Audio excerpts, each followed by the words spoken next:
মেয়েটারও বলি ভাই, তুই এত পিটানি খাই আবার তুই এই বেটার কাছে সংসার করতে গেলি 4 দিনের জন্য? ফালতু মাইয়া কথা। কি পাইছে? এটা একটা পোলা হইলো? মারামারি পিড়াপিড়ি ফাটাফাটি কইরা আবার সংসার করতে গেছে। ওরে আমার পিতলা পিড়িতি টোকাই বলে আমরা একটা গালি দেই। এই ধরনের মামুনের মতো কিছু ফাত্রা পোলাপান আছে, এটিরে আসলে গালি দেওয়া লাগে। মোহনাকে এবার ফালতু মেয়ে বললেন রুবায়েত ফাতেমা তন্নি। লাইভে এসে এমন মন্তব্য করতেই নতুন করে শুরু হয়েছে ব্যাপক আলোচনা। সোশ্যাল মিডিয়ায় অনেকে প্রশ্ন তুলছেন, হঠাৎ কেন মোহনাকে নিয়ে এমন কথা বললেন তিনি। আপনারা জানেন, প্রিন্স মামুন ও মোহনার সম্পর্ক নিয়ে এর আগেও বহুবার নানা আলোচনা ও বিতর্ক হয়েছে। তাদের ঝগড়া, মনোমালিন্য, এমনকি আলাদা হয়ে যাওয়ার খবরও একাধিকবার সোশ্যাল মিডিয়ায় ভাইরাল হয়েছে। সেই বিষয়টি টেনে এনে এবার লাইভে নিজের মতামত প্রকাশ করেছেন বাংলাদেশের জনপ্রিয় ব্র্যান্ড প্রমোটার রুবায়েত ফাতেমা তন্নি। লাইভে তন্নি বলেন, আর এই মেয়েও আছে, এত পিটানি খাওয়ার পরেও এই ছেলের কাছেই এসেছে। এরপর তিনি মোহনাকে নিয়ে আরও কিছু সমালোচনামূলক মন্তব্য করেন, যা মুহূর্তেই সামাজিক যোগাযোগ মাধ্যমে ছড়িয়ে পড়েছে। চলুন ভিউয়ার্স, এবার সরাসরি রুবায়েত ফাতেমা তন্নির মুখ থেকেই শুনে আসি তিনি মোহনা এবং প্রিন্স মামুনকে নিয়ে আরও কি বলেছেন। সুন্দর, অনেক অনেক অনেক অনেক সুন্দর।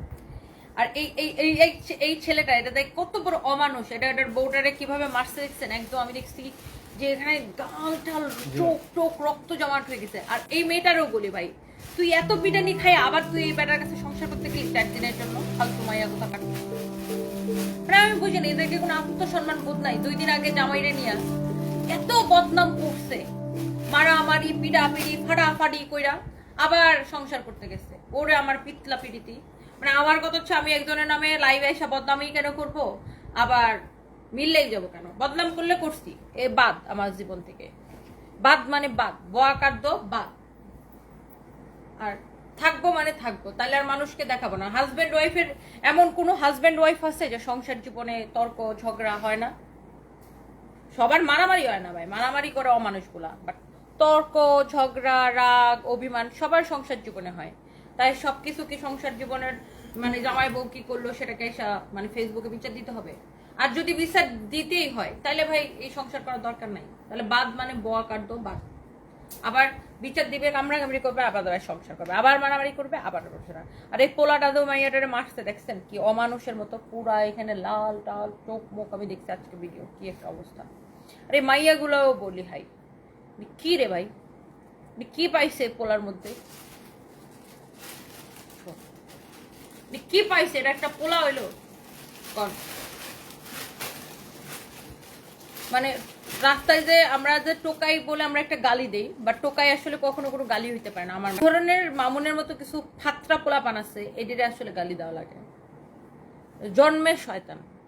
ওইটার মাটারও একসাথে জেলে নেওয়া উচিত। মা পোলা মিললে 2 দিন পর পর একটা মাইয়া লইয়া কাহিনী করে।